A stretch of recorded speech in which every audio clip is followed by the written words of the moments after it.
ब्रह्मा का पिता है, कौन विष्णु की मां, शंकर का दादा कौन है, हमको दे बता। ये जानने के लिए कृपया सुनिए। जगत गुरु तत्वदर्शी संत रामपाल जी महाराज के अमृत वचन सर्व पवित्र धर्मों के पवित्र शास्त्रों के आधार पर। कहते हैं सुखदेव ऋषि थे, सुखदेव जी। सुखदेव ने 84 भुगती बना पजावे खरवो। 84 लाख योनियों में कष्ट उठाया उस ऋषि सुखदेव जी ने। और बना पजावे खरवो, खर माने गधा, उस पजावे पर खर बना, गधा बना, और वहां कष्ट उठाया, इटें ढोई। तेरी क्या बुनियाद प्राणी तू पेंडा पंथ पकड़वो। जब सुखदेव जैसे महर्षि ने के साथ यह दुर्गति हुई उस साधना के करते हुए भी, और तेरी क्या बुनियाद प्राणी। आप तो एक सिंपल मैन हो कि कभी कोई मंगलवार ने 100 का प्रसाद बैठ दिया 100 रुपये का, कि तो 6 महीना माता धो के आया, कि तो तीर्थ पर घूमया। तू तो कुछ कर भी नहीं रहा, तेरी क्या दुर्गति होगी जो साधना कर रहे हो। एक बार गीता का कोई पाठ भी कर लिया, मान ले कोई ईसाई धर्म पुण्यात्मा है, कोई गायत्री मंत्र का भी रट्टा लाता है, कहता मैंने 1 लाख गायत्री जाप कर दिए, वो भी कर लिए, फिर भी 84 लाख योनियां तैयार हैं, फिर भी ये कष्ट ज्यों का त्यों रहेगा, क्योंकि वो सच साधना न्यारी है। और वो परमात्मा कबीर जी ने बताई है, हरिसाज दास के पास है, इस पृथ्वी पर किसी के पास नहीं। ये अभिमान ना समझना, ये सच्चाई है। तो यहां परमात्मा यही बताना चाहते हैं कि जब कबीर हरि के नाम बिना राजा रसभ हो, रसभ माने गधा, खच्चर, अच्छा ज्यादा वजन डाला जाता जिस पर भारा खच्चर। कहते हैं कबीर हरि के नाम बिना, यानी परमात्मा अपनी महिमा बता रहे हैं कि हरि नाम माने हरि का नाम, यानी सच भगवान का सच्चा मंत्र, उसके बिना ये राजा रसभ हो। और मट्टी लदे कुम्हार के घास न डाले कोई। पुणात्माओं, इन कथाओं से आपको भय लगना चाहिए। और डर किसको लगेगा? जो जिनका जो है आत्मा जाग चुकी है, जिनके ऊपर नशा नहीं है तीनों गुणों का, त्रिगुणमयी माया का जिसके ऊपर प्रभाव कम हो गया है, उसी को भय लगेगा। इतना डर लगेगा कि भक्ति बहुत करेगा वो प्राणी इस जन्म मरण के रोग से छूटने के लिए। क्या बताते हैं? कोट जन्म तन भरमत हो गए, कुछ ना हाथ लग्या रे। राजा जैसे आपको बहुत से प्रमाण देते हैं। पीछे एक आंध्र प्रदेश के मुख्यमंत्री जी, कितनी उसकी उम्मीद थी, कितनी आशाएं थी, हेलीकॉप्टर क्रैश हो जाने से मृत्यु को प्राप्त हुआ। अब कितनी आशाएं थी, अब क्या बना होगा? जो भक्ति नहीं करते, परमात्मा ही कहता है कबीर हरि के नाम बिना वो राजा रसभ हो। तो राजा है जो सत भक्ति नहीं करता, मृत्यु के उपरांत फिर पशु योनि में जाता है। तो यहां बताते हैं कोट जन्म तन भरमत हो गए, कुछ ना हाथ लगा रे। मान लीजिए फिर मनुष्य जीवन मिल जाता है प्राणी को, 84 लाख योनियों में भटक गए, फिर वही प्रोसीजर शुरू। संतान ना होया तो दुखी, ब्याह ना होया तो दुखी, हो गया तो महादुखी। संतान ना होया तो दुखी, हो गया तो फिर महादुखी, क्योंकि सारा जीवन उनके पालन पोषण में। और फिर ना जाने कब मृत्यु अपनी हो जाए, बीच में बालक छोटे छोटे रह जाए और माता पिता के सामने बच्चों की मृत्यु हो जाती है, हाहाकार हो जाती है। अब कहते हैं कोटि जन्म तू राजा की, न मिटी न मन की आशा। करोड़ जन्म राजा रह लिया, फिर भी यही इच्छा न कर दो, इतना मृत्यु हो जाती है। और फिर 84 लाख योनियों में धक्के। कारण क्या है कि हमें परम शांत नहीं मिलते।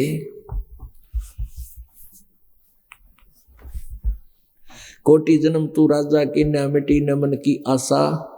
और भिक्षुकों का दर दर घूम लिया, मिला ना निर्गुण रसा, यानी ये यथार्थ मार्ग नहीं मिला आपको।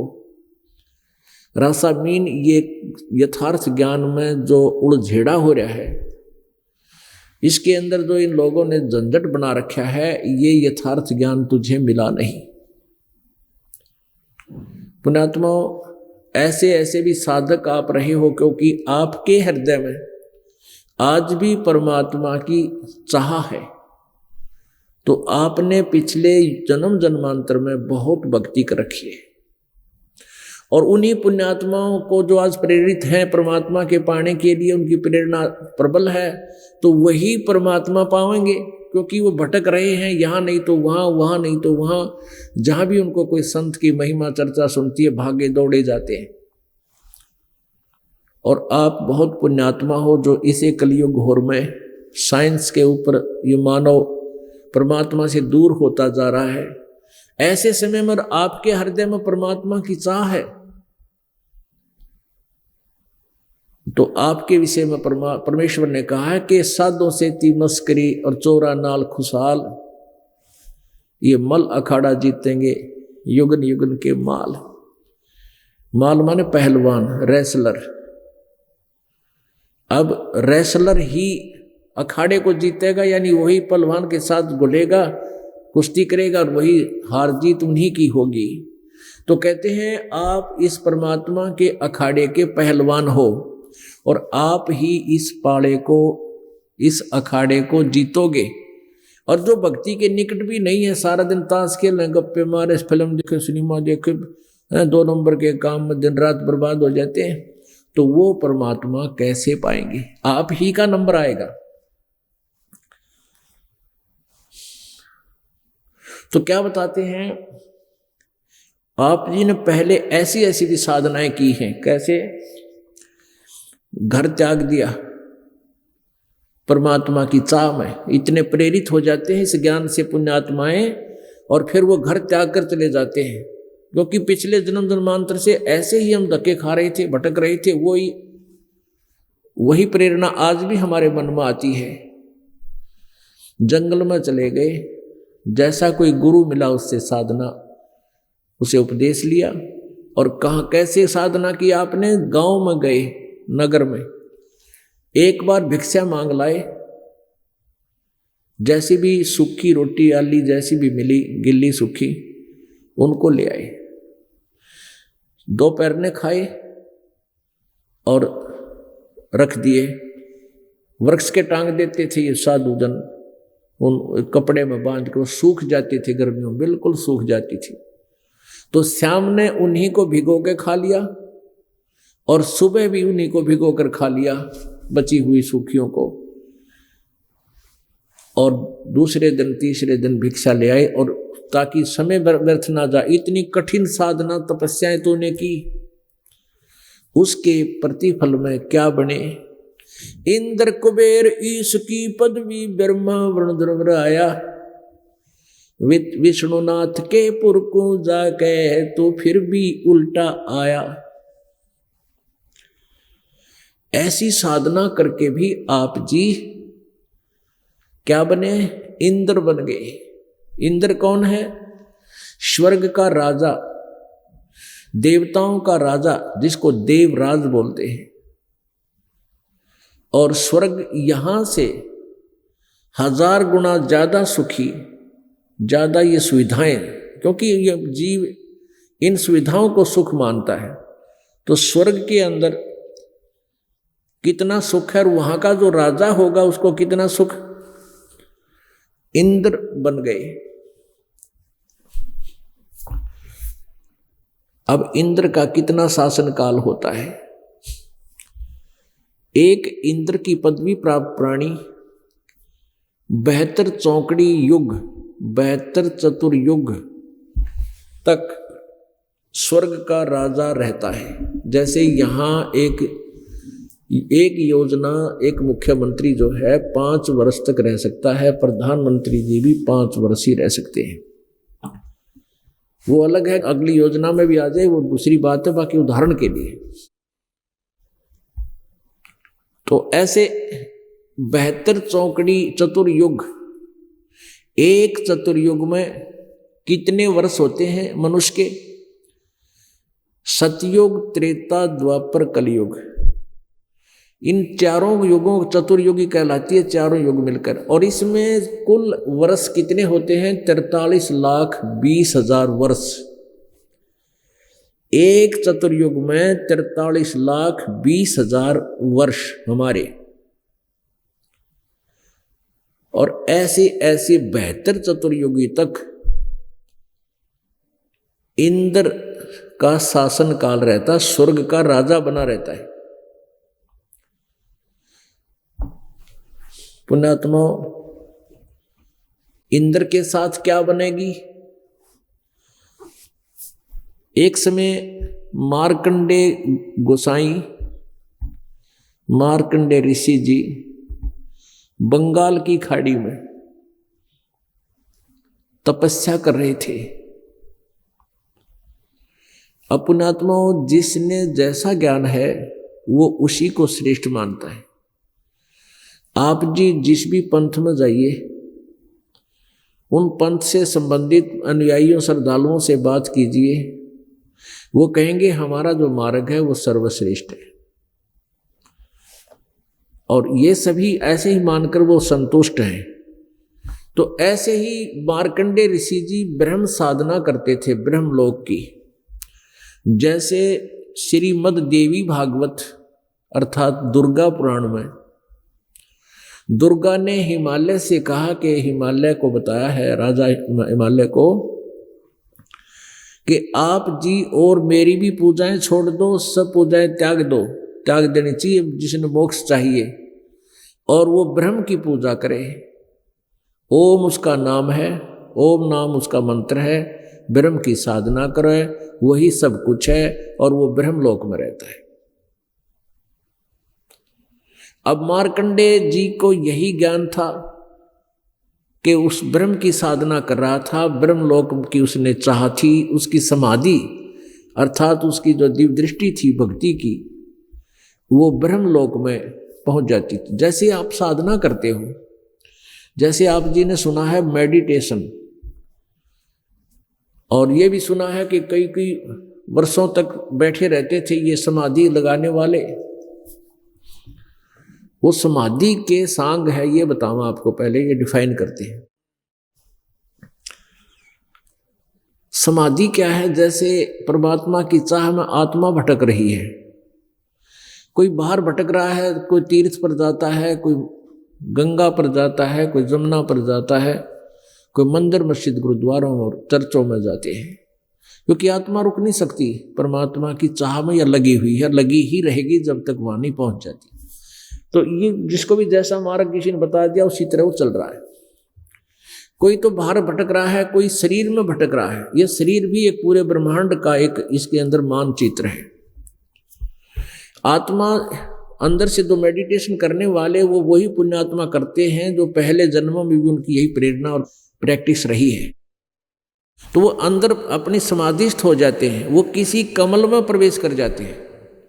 हमारे शरीर में रीढ़ की हड्डी जो है, या बैकबोन बोलते हैं, पिछली साइड में, इस बैकबोन के अंदर की तरफ, ये रीढ़ की हड्डी बाहर की तरफ, ये अंदर की तरफ समझो। इसके अंदर ऐसा ही अलग से गैप है जैसे ये उंगली की खाल है, और इसके बीच में एक बहुत ही बारीक नाड़ी तंत्र है, और उसके ऊपर फिर मांस चिपका हुआ है। उसमें फिर ऐसे जगह जगह पर कमल बने हुए हैं, कमल, जिस तरह टीवी में चैनल होते हैं। तो उन कमलों में उस समाधिस्थ होने वाला जो प्रैक्टिस कर रहा है, कोशिश कर रहा है, मेडिटेशन उसका अभ्यास बन गया, तो क्या करता है, वो किसी कमल में प्रवेश कर जाता है इत्तेफाक से, और उस कमल में यानी उसका वो चैनल ऑन हो जाता है टीवी का, और उसमें जो कार्यक्रम, नाच गाने, कोई एडवर्टाइजमेंट, जो कुछ भी खबर सबर आ रही है, उसको देखने में वो इतना प्रभावित हो जाता है, आगे से आगे देखता रहता है, यहाँ क्या होगा, वहाँ क्या होगा। तो ऐसे उस टीवी चैनल को देखते देखते वो बहुत समय तक बैठा रहता। वैसे ही मन ना टिकने दे एक मिनट भी आपको, ये तो ऐसे मन को चाहिए कोई और अच्छी वस्तुएं, उनको देखने में भी व्यस्त रहता है। और हमें ये ऐसे लगता है जैसे ये बड़ा तगड़ा भगत है, ये बहुत ही अच्छा अभ्यास कर रहा है और मेडिटेशन कर रहा है, बड़ा तपस्वी आदमी है। और वो तपस्वी तभी बैठ सकता है जब उसको कुछ अंदर में और चीजें दिखाई देती हैं, तो जैसे सौपन देखते हैं हम, इस प्रकार देखते देखते वो मन, ये आत्मा काफी समय तक ऊपर उन कमलों में घूमती, ऊपर के ब्रह्मांड में घूमती रहती है। कहीं नाच हो रहे हैं, कहीं झरने बह रहे हैं, कहीं फलदार वृक्ष लगे हैं, कहीं बाग लगे हैं, यानी ब्रह्मांड के अंदर ऊपर बहुत गजब के नज़ारे हैं। उन नज़ारों को देखते देखते ये काफी समय व्यतीत कर देता है। और फिर उधर से उसका तप माना जाता है कि इसको तप हो गया, तप के बदले में राज्य प्राप्त होता है। कहते हैं तप से राज मदमानम और जन्म तीसरे वो शुक्र समानम, ये प्रतिफल बता दिया। परमेश्वर कबीर जी ने क्या बताया है कि तप से राजा बनता है, और राजा के अंदर अभिमान बहुत होता है, जिसके कारण वो इतने पाप इकट्ठे कर देता है, इतने जुल्म कर देता है, और अगले जन्म में फिर कुत्ते और सूअर गधे की योनियों में जाता है। तप से राज मदमानम और जन्म तीसरे शुकर समानम, सूअर और कुत्ता बनता है, गधा बनता है। शास्त्रों में लिखा है कि तपेश्वरी सो राजेश्वरी, राजेश्वरी सो नरकेश्वरी। ओए होए, जो अधिक तपेश्वरी माने जो घना तप करता है, तपों में मतलब तपस्वियों में श्रेष्ठ माना जाने वाला, तपेश्वरी सो राजेश्वरी, तो उसको ही ज्यादा समय तक राज प्राप्त होता है, जो घना तप कर रखा है जिसने। और जिसने घना राज मिलेगा वो नरकेश्वरी, यानी उसने नरक भी घना ही भोगना पड़ेगा। तपेश्वरी सो राजेश्वरी, राजेश्वरी सो नरकेश्वरी, नरक में भी इतना ही वो ज्यादा समय मिलेगा जितना उसको तप ज्यादा किया, ज्यादा समय राज्य मिला, तो नरक में भी उसको उतना ही सबसे अधिक समय भोगना पड़ेगा। एक छोटा सा वन था, वन फॉरेस्ट, उसमें ये साधु संत भक्त प्रभु के प्राप्ति में घर त्याग कर वहां रहा करते थे। कुटिया बना रखी थी अलग अलग। आसपास के गांव थे, 3-4 गांव वहां लगते थे। वो श्रद्धालु लोग थे, उन ऋषि महर्षियों की भोजन का व्यवस्था कर दिया करते थे। वो साधुजन गांव में आते थे, कोई लस्सी पी जाता, कोई रोटी खा जाता, ऐसे वो अपनी भक्ति कर रहे थे। एक साधक ने ऐसे ही वो समाधिस्थ होने का प्रैक्टिस कर रखी थी। एक साधक तपस्वी छा पीने के लिए, छा यानी लस्सी पीने की इच्छा से अपने उस तपोवन से आया। एक माई थी, बुढ़िया वृद्धा, सुबह सुबह उसके दरवाजा खटखटाया, दरवाजा खोला कि आओ महाराज। कैसे आए? कि माई छा पिला, लस्सी पिला। बैठो महाराज, अभी मैं लस्सी तैयार करती हूँ, मक्खन निकालती हूँ, दूध को रिड़कती हूँ, बिलोऊं, आप बैठ जाओ। उनका एक आसन लगा दिया कि माई नीचे बिछोना बिछा दे मेरा, मैं अपना भजन कर लेता हूँ, आप इतने लस्सी बनाओ। अब बुढ़िया लगी वो लस्सी बनाने। आज से पहले दूध बिलोया करते थे, कभी ठंडा पानी घना पड़ गया, फिर गर्म डालती, यानी घंटा 1.5 घंटा लग जाया करता दूध को सेट करने में और मक्खन निकाल कर लस्सी बनाने में। तो उधर से वो बैठ गया समाधि ला के। उसने सोचा चली इतनी थोड़ी बहुत देर देख सिनेमा अंदर का। समाधि का अर्थ यही होता है अंदर का सिनेमा देखना। अब उसका अभ्यास हो रहा था, सेकंडों में गया अंदर और पहुंच गया उसी सिनेमा हॉल में।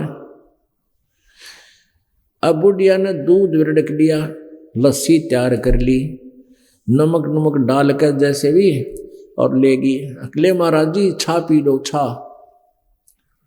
महाराज जी देखकर सिनेमा ऊपर।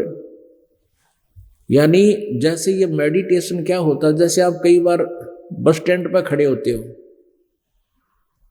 और किसी से बातें कर रहे हो, या आपका ध्यान कोई और किसी बात में सोचने में लगा है, आपके पास से बस गुजर जाती है और साथ में टी टी भी कर जाती है, और आपको पता भी कोई ना के गया साथ में, मेरे पास से निकल क्या गया। थोड़ी बहुत आवाज भी सुनती है पर ध्यान नहीं उधर जाता के जा रहा है कहीं, वो क्योंकि उन विचारों में मेडिटेशन है, उसका ध्यान है कहीं और गया हुआ है। तो ऐसे बुढ़िया ने कई आवाज लगाई, ना बोला। तो माई ने सोची अपनी भक्ति करता होगा, 10 मिनट पाछे उठ लेगा। आध घंटे पाछे फिर आवाज लगाई, नहीं बोले। 2-3 घंटे हो गए, जब सूर्य उदय भी हो गया और दोपहर होगी, 10-11 बज गए। तब उसने सोचा बुढ़िया ने, यू महाराज जी तो बोलता है कोई नहीं, कदे मर गया हो। तो उसने आसपास के गांव के लोग बुलाए कि बाबा जी लस्सी पीना आया था और यूँ बोलता है कोई नहीं। तो गांव के लोग इकट्ठे हुए, आवाज लगाई, महाराज जी महाराज जी, ना बोलिया। फिर वो तपोवन में गए 2-4 व्यक्ति, उनसे कहा कि महाराज जी ऐसे ऐसे आपका संत महाराज वहाँ लस्सी पीने गए थे, और वो माई ने सारी कहानी बताई उन्होंने, वो बोलता है कोई ना। तो उनमें 2-3 जने आए, उन्होंने भी क्रिया की, उनको छेड़ा छाड़ी की, हाथ पैर लगाए, ना उठा। तो उन्होंने कहा कि भाई इसने छेड़ो मत, इसकी समाधि लगी हुई है और इसका ध्यान बहुत दूर चला गया है, और इसको छेड़ना अपने आप ही ये वापस आएगा। अब दोपहर होगी, बाहर बैठा था आंगन में, गर्मियां के दिन थे, तो उसके ऊपर वही झोपड़ी डाल दी ऊपर एक। अब कहने का भाव ये है कि वो काफी वर्षों तक वहीं बैठा रहा। वह बुढ़िया मर गई, उसका आगे पाछे कोई था कोई ना, एक कच्चा सा मकान में रहा करती थी। फिर वो मकान ना संभलने के कारण वो मकान गिरा, और तपस्वी का गोदी में लगी ईंट, और जब उठा नो करके, और उठते नो बोला ले माई छा। ई बुढ़ उसकी बुआ बैठी थी, ले माई छा। अब कहते हैं तपस्या भी करे और तपस्या साधना कर रहे, उठ दे, फिर वह इच्छा मिटी ना चाह, इतनी तपस्या की, उठ मूर्खा यूं कहे ले माई छा। छाए खातिर बैठा था, परमात्मा पाने का अभ्यास कर रहा, तो मालिक का याद आना चाहिए। उठते वह छा, फिर याद उसका, फिर के धक्के खान गया था ऊपर। अब ये है ऐसी साधनाएं ये तपस्वी किया करते हैं, और जितनी देर वो वहां रहा बैठा, ये उसके तप में लिख देता ये काल। और फिर तप से राज मदमानम, और जन्म तीसरे शुक्र श्वानम। तो अब ये सारी क्रिया समझाने के लिए ये उदाहरण देना पड़ा। तो ये व्यर्थ है, कहने का भाव ये मेडिटेशन इस टाइप के व्यर्थ है, मोक्ष मार्ग नहीं है। ये काल के जाल में ही फंसे रहने का एक सुनियोजित षड्यंत्र काल द्वारा ही बनाया गया। जैसे आप सृष्टि रचना में सुनते हो, पढ़ा है, जब ब्रह्मा जी कमल के फूल पर काल ने बैठा दिया, इसको होश में ला दिया, इसको ये ही नहीं पता मैं कहाँ से आ गया, कौन मेरा पिता है, कौन मेरी माँ है, कहाँ से उत्पन्न हो गया मैं। तो उसने आकाशवाणी की कि तप करो, सृष्टि करो। उसने सोचा सृष्टि क्या की करूं, फिर कहा तप करो। अब इसने 1000 वर्ष तक तप किया। जब 1000 वर्ष तक तप किया, जब आकाशवाणी हुई कि सृष्टि करो, और फिर बाद में ब्रह्मा जी को वेद प्राप्त हुए। वेद गॉड गिवन है, कबीर गॉड गिवन, कबीर परमेश्वर द्वारा दिए गए हैं। वो ब्रह्म को दिए थे इस काल को, इसने 5वां वेद छुपा दिया, सूक्ष्म वेद, और इन 4 वेदों को समुद्र में छुपा दिया। सागर मंथन के दौरान चारों वेद ब्रह्मा जी को प्राप्त हुए। ब्रह्मा जी ने फिर वेदों को पढ़ा, उसमें ब्रह्म को ही पूर्ण परमात्मा जान लिया, अब पर डिस्कस नहीं करके, और ओम नाम के जाप को उत्तम मंत्र मान के ओम नाम का जाप, और साथ में जो पहले काल ने आकाशवाणी की थी वो परमात्मा की आकाशवाणी मानकर इस तप की बीमारी और लगा दी। तप करने का वेदों में कहीं भी प्रमाण नहीं है, और तप करना वेद शास्त्र विरुद्ध है, ये साधना नहीं करनी चाहिए, लेकिन ये काल ने लगा दी। तो ब्रह्मा जी ने वो आकाशवाणी परमात्मा की मानकर वो तप भी अपनी साधना में समा लिया। तप से सिद्धियां भी आ जाती हैं, और सिद्धियों से फिर ये बैटरी चार्ज हो जाती है। जैसे विष्णु जी के देवी पुराण में प्रथम स्कंद में 28-29 पृष्ठ पे ब्रह्मा जी ने देखा कि विष्णु जी तपस्या कर रहे हैं। फिर उनके उठने पर पूछा कि हे विष्णु जी, आप किसकी तपस्या करते हो? आप तो भगवान हो, देवेश्वर हो। तो विष्णु जी ने कहा कि मैं शक्ति दुर्गा यानी दुर्गा की साधना करता हूँ, उन्हीं का ध्यान करता हूँ और घोर तप करता हूँ। घोर तप करके सारा कठिन तप करता हूँ, फिर राक्षसों के साथ लड़ता हूँ, क्यों बैटरी चार्ज करता है, सिद्धियां प्राप्त करता है, फिर राक्षसों को मार कर वो डिस्चार्ज हो जाती है बैटरी, फिर तप करता है। काल ने ऐसे उलझा रखा है पुण्य प्राणियों को।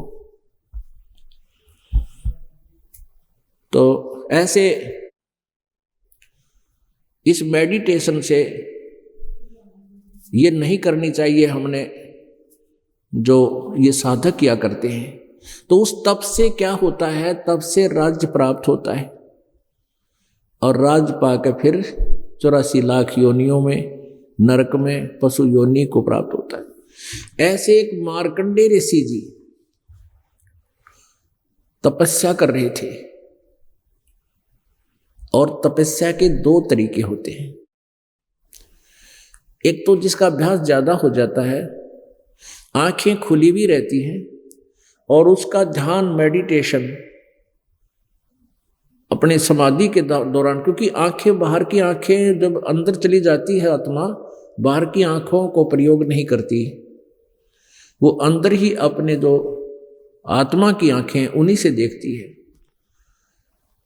तो ऐसे वो साधना कर रहा था मार्कंडेय ऋषि, ओम नाम का जाप जपे था और तप हठ योग भी करता था, जो ब्रह्मा जी से प्राप्त था काल की आकाशवाणी से।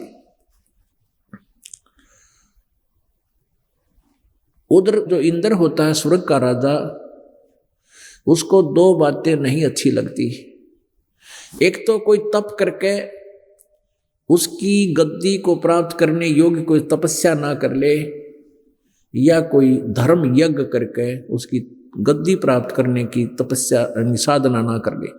अब जो वर्तमान इंद्र है, स्वर्ग का राजा है, उसको एक और हिदायत होती है कि तेरे शासन काल में इंद्र की गद्दी प्राप्त करने के लिए, जिससे इंद्र का राज्य प्राप्त होता है, ऐसी कोई साधना सफल होगी किसी की, तो तुझे गद्दी से नीचे डाल दिया जाएगा, तेरा राज छीन लिया जाएगा, और वो उसको इंद्र का राज दे दिया जाएगा, स्वर्ग का राज दे दिया जाएगा।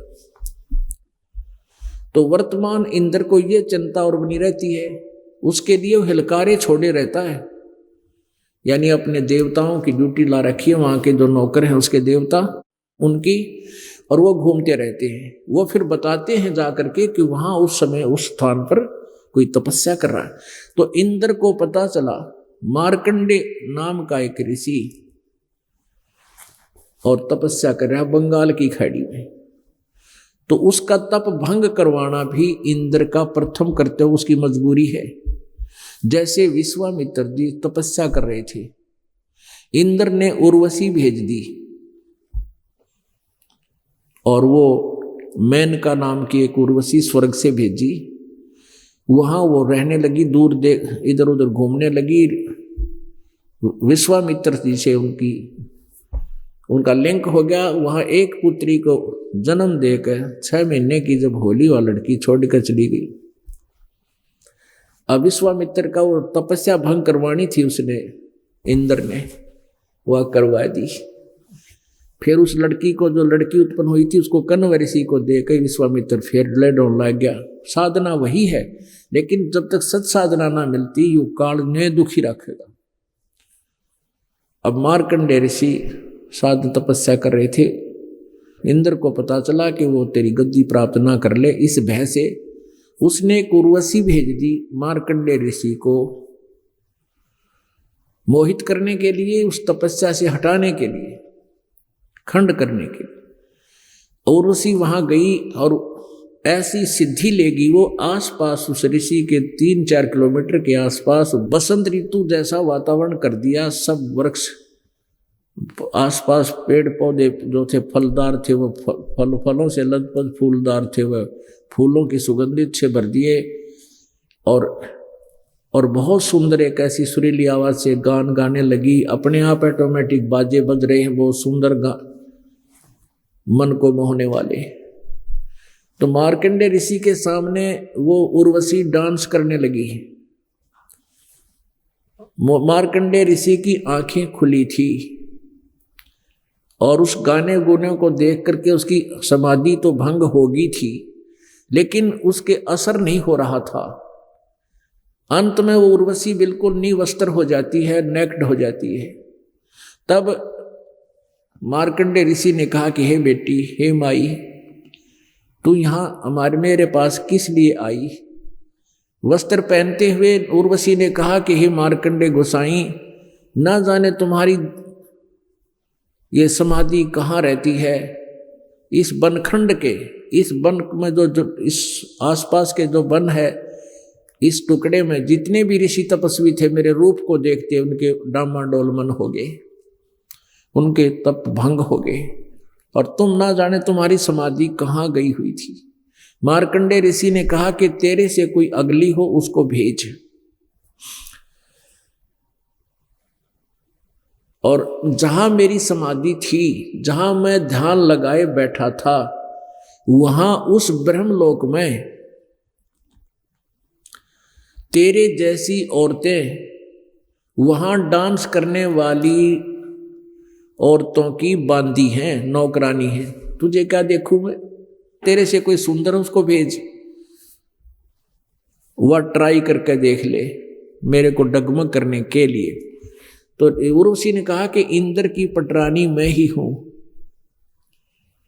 मार्कंडेय ऋषि ने कहा कि इंद्र मरेगा तब तू क्या करेगी? इंद्र की पटरानी ने कहा, इंद्राणी ने कहा कि मैं 14 इंद्र वरूंगी। ओह पुण्यात्माओं, ये जो कथा आपको सुनाई जा रही है, ये आपके हृदय को झंझोड़ के रख देगी। और यही कथाएं, ये यथार्थ ज्ञान है, ये आपको डाइवर्ट करेगा, आपको बदलेगा, चेंज करेगा। इस साधना से आपका मन हटेगा, जो तुम साधना बहुत जन्मों से करते आ रहे हो। अब क्या कहती है देखो, उस प्यारी आत्मा ने कितनी तपस्या, कितना साधना की होगी। किसको? उस जो इंद्र की पटरानी बनी हुई है, पटरानी में मुख्य पत्नी, उसने कितनी साधना की होगी कि उसको कितना स्वर्ग का समय मिला कि 14 इंद्र मर जाएंगे। एक बेहतर चतुर्युग का शासन काल पूरा करके एक इंद्र अपना मृत्यु को प्राप्त होगा। उसके बाद जिसने दूसरे ने साधना कर रखी है इंद्र की गद्दी प्राप्त करने योग्य, वो बैठ जाएगा और मुख्य पत्नी वही बनी रहेगी। यानी 1008 चतुर्युग तक,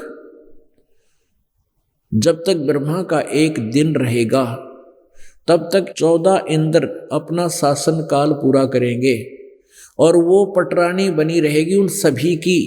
वो मुख्य पत्नी वही रहेगी, यानी वो भी रानी है वहां की, और रानी का उसका सुख समय, वहां का स्वर्ग समय इतना लंबा है। इंद्र मरते रहेंगे, वो रहेगी फिर मरेगी। तो उसने कहा, मार्कंडेय ऋषि ने कहा कि तू 14 इंद्र मरेगी। अकामत 14 इंद्र मरूंगी। वो 14 भी मरेंगे, फिर क्या करेगी? तब उसको पता था। उर्वशी कहती है कि जितने इंद्र की गद्दी पर बैठेंगे, मेरे साथ रहेंगे मेरे पति रूप में, वह तो गधे बनेंगे मृतलोक में। ये मृतलोक कहलाता पृथ्वी, और मैं गधी बनूंगी। अब मार्कंडेय ऋषि ने बोला, फिर मुझे स्वर्ग में किस लिए ले जाती? इंद्र के लोक में मुझे वहां किस लिए ले जावा थी? कहने लगी अपनी इज्जत रखने के लिए, नहीं तो मुझे कहेंगे तू हार कर आगी, मेरी हंसी मजाक करेंगे, मेरी बेइज्जती हो जाएगी। एक बार तुम चल पड़ो। मार्कंडेय ऋषि ने बोला, रे भली आत्मा, तू आज भी गधी 14 खत्म करेगी, और मरने के बाद तू आप कहने लग रही मैं गधी बनूंगी। फिर गधी का इज्जत क्या? आज भी इज्जत का ठेका ले रही तू। अब इस प्रकार की भ्रमणाओं को ये परमात्मा का यथार्थ ज्ञान हटावेगा, समाप्त करेगा। इतने में इंद्र आ गया, देख लिया कि भाई ये तो नहीं हार पाया और विजयी हुआ। एक धर्म नाता होता है, एक नियम होता है। उसने आते ही कह दिया कि हे बंद निवाज, हम हारे, आप जीत गए, और इंद्र की गद्दी प्राप्त करो, आप इंद्र की गद्दी लो। तो मार्कंडेय ऋषि कहने लगे, अरे रे इंद्र, तू क्या कह रहा है? इंद्र की गद्दी मेरे लिए तो काग की बीट है। इसे गंदे लोग ने, स्वर्ग राज ने कौन भोगे? जिसका भोगने वाला गधा बने। इंद्र आजा, तुझे मैं सही मार्ग बता देता हूं। ब्रह्म साधना कर ले, छोड़ दे इस इंद्र के राज ने, और ये साधना करने से ब्रह्मलोक प्राप्त होगा। ब्रह्मलोक में जो सही साधना करते हैं और एक निर्धारित समय तक अखंड करते रहे, उसमें बीच में कोई बाधा ना आवे, तो 36,000 बार उत्पत्ति प्रलय तक ब्रह्मलोक में, महास्वर्ग में वो प्राणी वहां उस होटल में रह सकता है। 36,000 वर्ष माने ब्रह्मा की मृत्यु तक। अब कहने का भाव ये पुण्यात्माओं,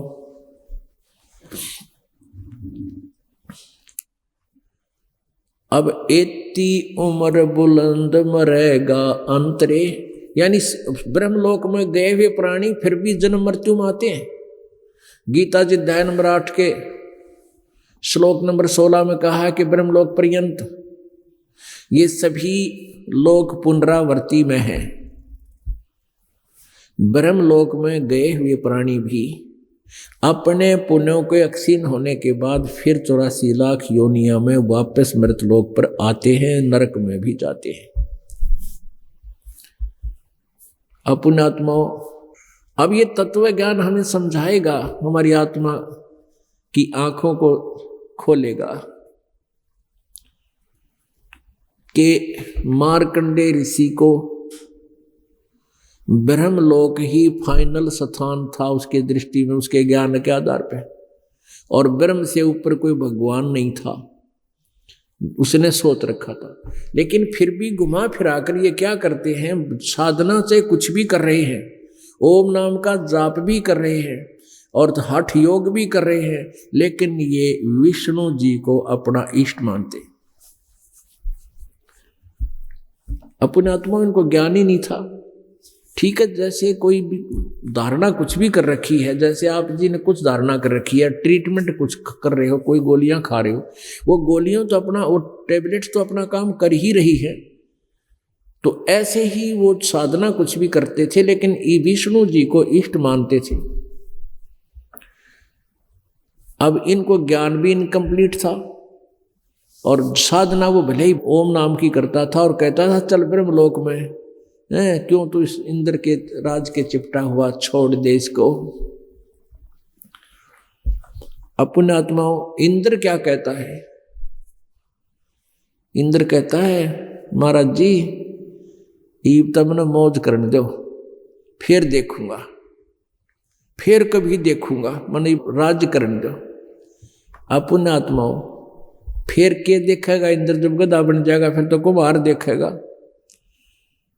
फिर इंद्र क्या देखेगा, फिर तो कुम्हार देखेगा, उसका लठ मारेगा, 2.5 मन का वजन उसके कमर पर रखेगा माटी भर के।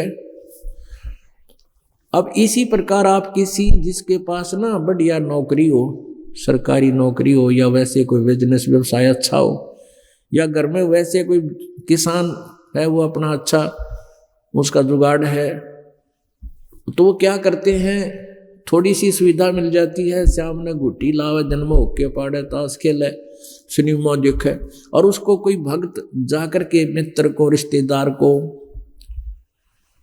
समझाने की चेष्टा करता है कि भगवान की भक्ति किया करो, हैं, परमात्मा की भक्ति करनी चाहिए, और समझाने की चेष्टा करते हैं। और वो फिर उठ सुट बोलते हैं। फिर उनको बताया जाता है कि भक्ति ना करने से 84 लाख योनियों में जाते हैं। सुखदेव ने 84 भक्ति बना पजावे खरवो, तेरी क्या बुनियाद प्राणी पंडा पंथ पकड़वो।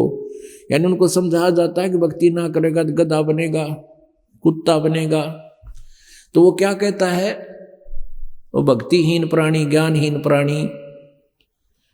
तो नो क्या करे, नो कहते हैं किसने देखा है, देखी जाएगी।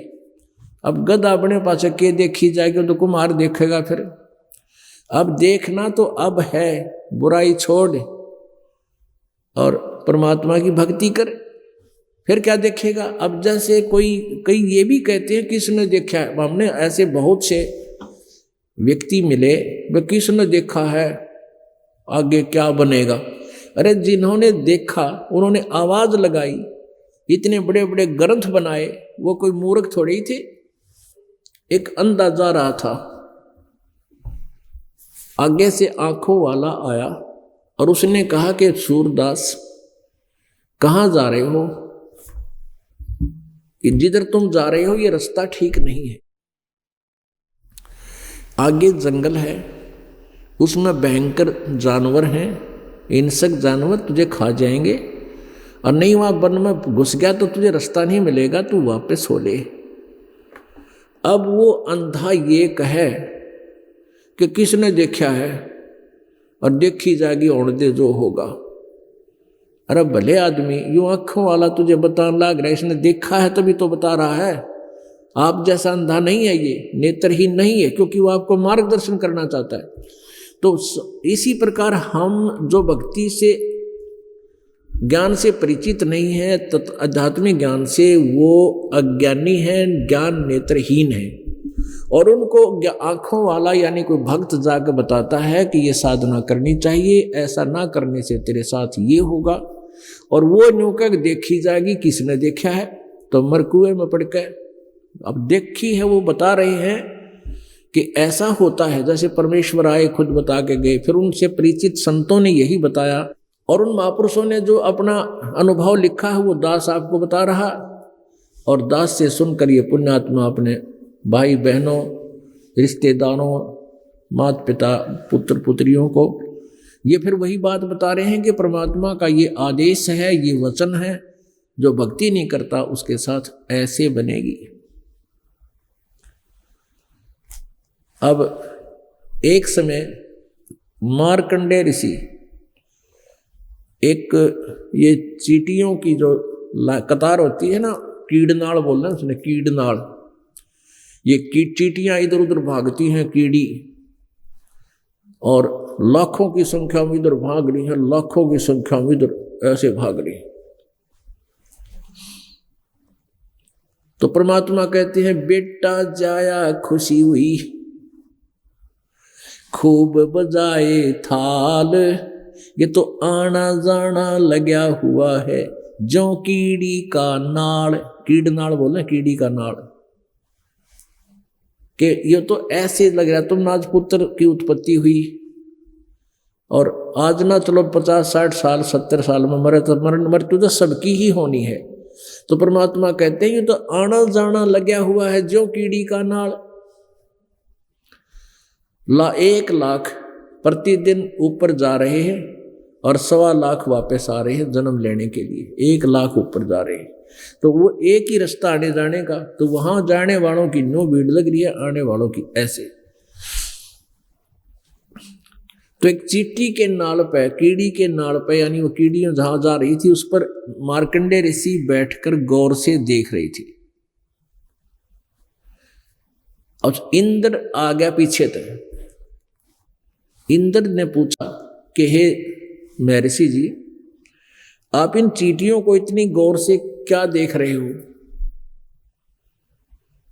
मार्कंडेय ऋषि ने कहा कि इनमें से ये देख रहा हूं अपनी ध्यान दृष्टि से कि इन चींटियों में से कौन सी चींटी कितनी बार स्वर्ग का राजा रही है, इंद्र रही है।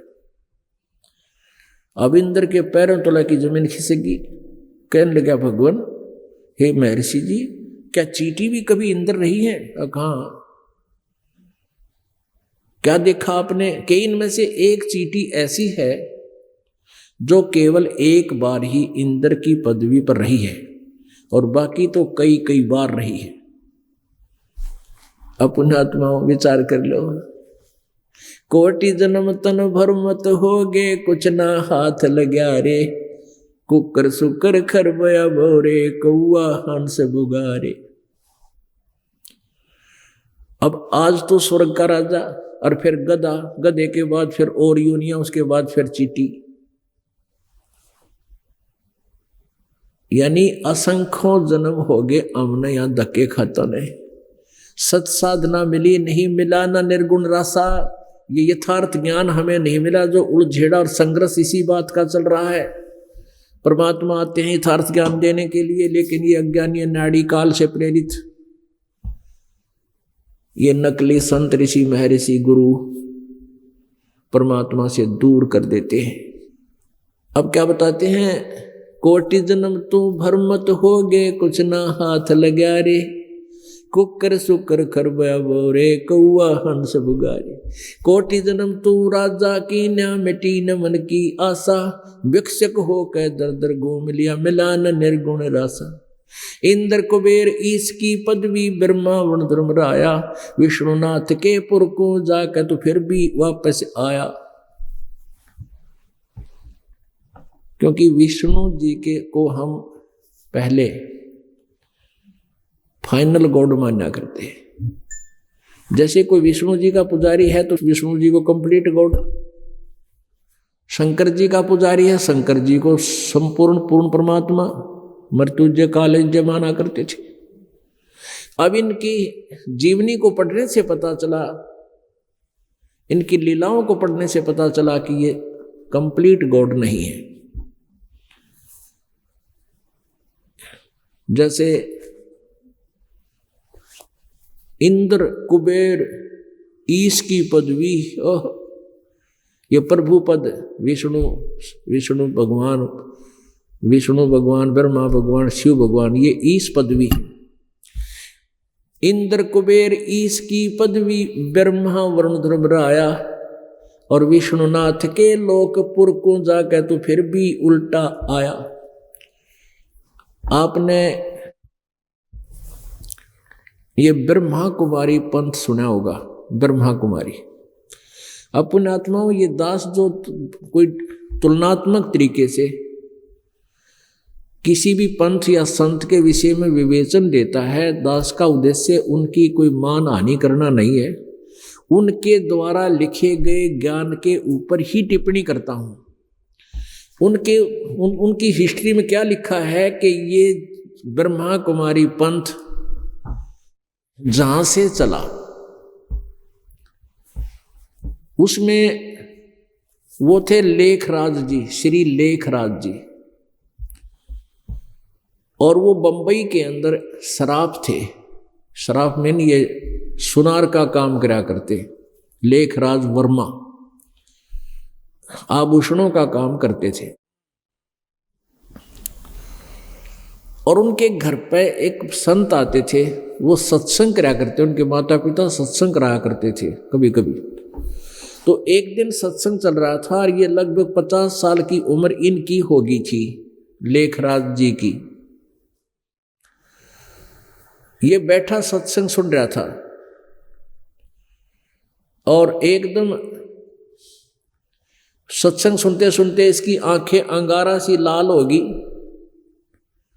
और अचेत हो गया।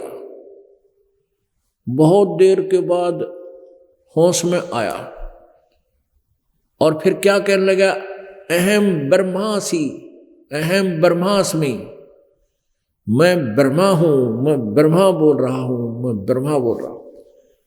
कभी कहता शिवोहम शिवोहम, मैं शिव हूं, मैं शिव हूं। अब ये क्या होता है, आपको थोड़ा सा डिफाइन करना पड़ेगा। एक ब्रह्मा जी की आयु 100 वर्ष की होती है और ब्रह्मा जी का वर्ष कैसा होता है, 1000 चतुर्युग का दिन और 1000 चतुर्युग की रात ब्रह्मा जी की होती है। अभी चतुर्युग आपको बताया था कि एक चतुर्युग में सतयुग, त्रेता, द्वापर, कलयुग 4 युग होते हैं। इन चारों युगों का हमारा मनुष्यों का जो वर्ष होते हैं वो 43,20,000 होते हैं, इतने वर्ष होते हैं एक चतुर्युग। तो ऐसे 1000 चतुर्युग का ब्रह्मा का दिन, इतनी रात, और 30 दिन रात का ब्रह्मा जी का 1 महीना और 12 महीने का 1 वर्ष, ऐसे बना हुआ। और ऐसे 100 वर्षों की ब्रह्मा जी की आयु। इस वर्तमान ब्रह्मा जी का 50 वर्ष पूरे कर चुका है, 51वां वर्ष चल रहा है, उत्तरार्ध चल रहा है। जैसे 50 पूरे हो गए, शेष भी होंगे 50, तो इसकी मृत्यु होगी। इससे 7 गुना विष्णु जी की आयु है और विष्णु जी से 7 गुना शंकर जी की आयु है, ये शिव जी की आयु है। ऐसे इन तीनों की मृत्यु होगी। फिर 70,000 बार शिव जी की मृत्यु हो लेगी, तब एक उस सदाशिव है काल, यो किस ब्रह्मांड का स्वामी, वो ब्रह्मांड में रहता है, ब्रह्मांड के ऊपरले स्थान पर रहता है, तो तब उसकी मृत्यु होगी। किसकी? ब्रह्म की, काल की, सदाशिव की, उस काल रूपी ब्रह्म की मृत्यु होगी। वो एक युग होगा परब्रह्म का, अक्षर पुरुष का। 1000 युग का दिन, 1000 युग की रात, नोट चतुर्युग। अक्षर पुरुष की आयु कैलकुलेशन करते समय वहां चतुर्युग नहीं है, ओनली युग है।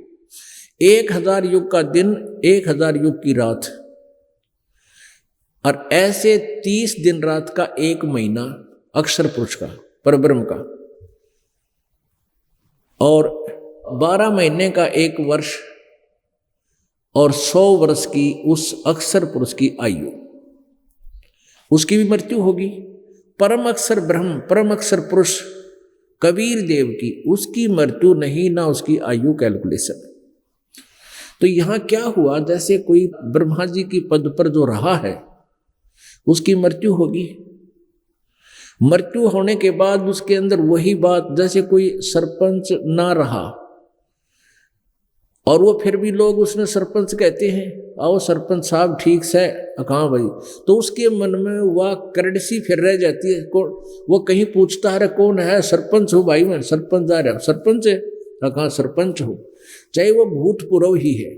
तो ऐसे ही ये जो ब्रह्मा की पदवी त्याग के पितर रूप बन जाते हैं, और पितर इन प्रेतों से थोड़े से सुपीरियर होते हैं। उसी तरह जैसे मृत्यु से पहले जैसे जिसकी कैटेगरी सी रहती है, ऐसे ही मृत्यु के उपरांत ये प्रेत बन के भी ऐसे ही अपने आप को, उस प्राणी तो वही है, ये शरीर ऊपर का कवर गया है, बाकी सोच न्यों की न्यों होती है।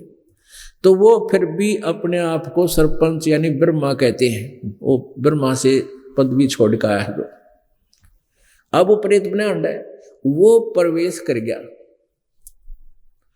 और उसमें दूसरा बढ़ गया। वो कहने लगा मैं शिवोहम, वो को शिव जी की पदवी छोड़ के आया है पहले, कभी वर्षों पहले, और तो वो अब भूत बना फिरे है। वो प्रवेश कर गया इस ब्रह्मा कुमारी वाले श्री लेखराज जी में, और वो लगा फिर एंड बैंड बनाना। उसने भी नारा, काल का तो काम है यो। अब अलग से ना कोई जाप उनके पास, ना कोई उनका गुरु, वो भूत आकर प्रवेश करता किसी एक बहन या भाई में, और उसमें वो बोलता है, जो कुछ भी वो बोलता है उसको नोट कर दिया जाता है और उसको लिख करके फिर श्रद्धालुओं को भेज दिया जाता है कि परमात्मा के आवाज आदेश है, ये पढ़ लो। उनको मुरली कहते हैं। तो पुण्यात्माओं, यहां जो दास आपको बताना चाह रहा था, इंद्र कुबेर ईश की पदवी ब्रह्मा वरुण धर्मराया, विष्णुनाथ के पुरकू जाके तो फिर भी वापस आया। असंग जन्म तन मर्त्या हो गए, जीवित क्यों न मरे रे। द्वादश मध्य मैल मठ बोरे, बहुर न दे धरे रे। असंग जन्म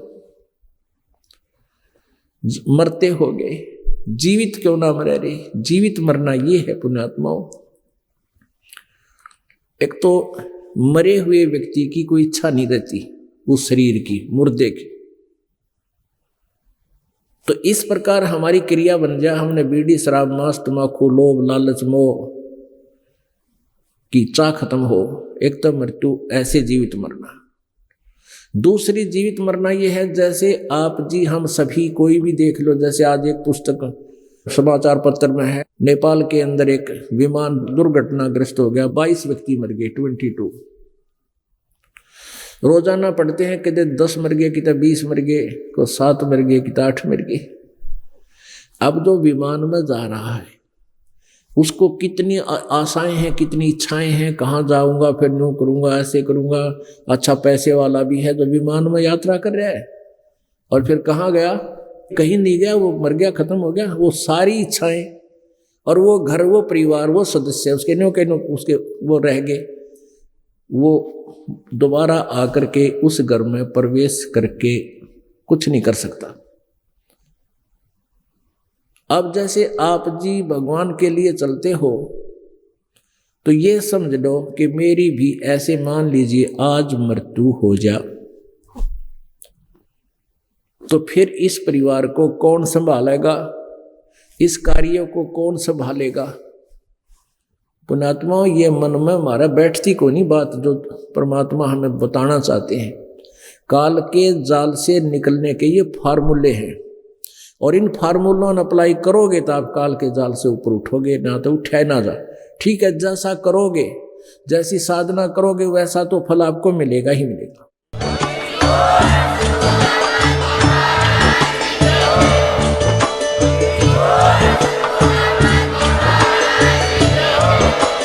आप सुन रहे थे जगत गुरु तत्वदर्शी संत रामपाल जी महाराज जी के मंगल प्रवचन। अधिक जानकारी के लिए विजिट कीजिए हमारी वेबसाइट www.jagatgururampalji.org। संत रामपाल जी महाराज जी के शुभ आशीर्वाद से पूरे विश्व भर में 500 से भी ज्यादा नाम दीक्षा केंद्र हैं, जिन पर संत रामपाल जी महाराज जी द्वारा ऑनलाइन निशुल्क नाम दीक्षा दी जा रही है। अपने नजदीकी नाम दीक्षा केंद्र का पता करने के लिए संपर्क करें 8222880541।